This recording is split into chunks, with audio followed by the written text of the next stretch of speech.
did not look back, for he knew the enemy was behind him in the black mist, unseen but there, and closing in. When the phone rang in the kitchen, Bosch immediately woke. He counted the rings, wondering if he had missed the first one or two, wondering if he had left the answering machine on. He hadn't. The call was not picked up, and the ringing didn't stop until the required 8 rounds. He absent-mindedly wondered where that tradition had come from. Why not 6 rings? Why not 10? He rubbed his eyes and looked around. He was slumped in the living room chair again, the soft recliner that was the centerpiece of his meager furnishings. He thought of it as his watch chair. This was a misnomer, however, because he slept in the chair often, even when he wasn't on call. Morning light cut through the crack in the curtains and slashed its mark across the bleached pine floor. He watched particles of dust floating lazily in the light near the sliding glass door. The lamp on the table next to him was on, and the TV against the wall, its sound very low, was broadcasting a Sunday morning Jesus show. On the table next to the chair were the companions of insomnia, playing cards, magazines, and paperback mystery novels. These only lightly thumbed and then discarded. There was a crumpled pack of cigarettes on the table and 3 empty beer bottles, assorted brands that had once been members of 6-packs of their own tribe. Bosch was fully dressed, right down to a rumpled tie held to his white shirt by a silver 187 tie tack. He reached his hand down to his belt and then around to the area below his kidney. He waited. When the electronic pager sounded, he cut the annoying chirp off in a second. He pulled the device off his belt and looked at the number. He wasn't surprised. He pushed himself out of the chair, stretched, and popped the joints of his neck and back. He walked to the kitchen where the phone was on the counter. He wrote, Sunday, 8:53 a.m., in a notebook he took from his jacket pocket before dialing. After 2 rings, a voice said, Los Angeles Police Department, Hollywood Division, this is Officer Pelch. How can I help you? Bosch said, Somebody could die in the time it took to get all that out. Let me talk to the watch sergeant.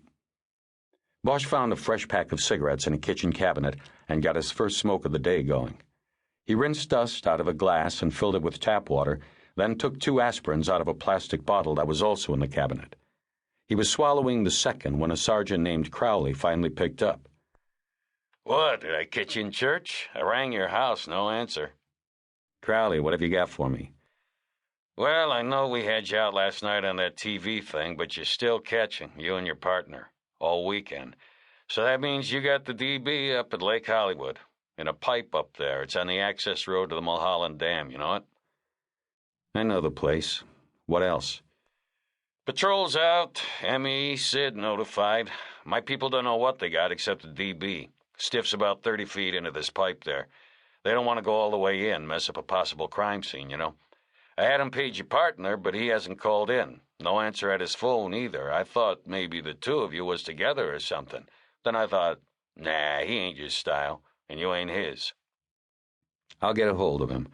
If they didn't go all the way in, how do they know it's a DB and not just some guy sleeping it off? Well, they went in a bit, you know, and reached in with a stick or something and poked around at the guy pretty good. Stiff as a wedding night prick. They didn't want to mess up a crime scene, but then they go poking around the body with a stick. That's wonderful. These guys get in after they raise the college requirement, or what? Hey, Bosch, we get a call, we've got to check it out, okay? You want for us to transfer all our body calls directly to the homicide table to check out? You guys go nuts inside a week. Bosch crushed the cigarette butt in the stainless steel sink and looked out the kitchen window.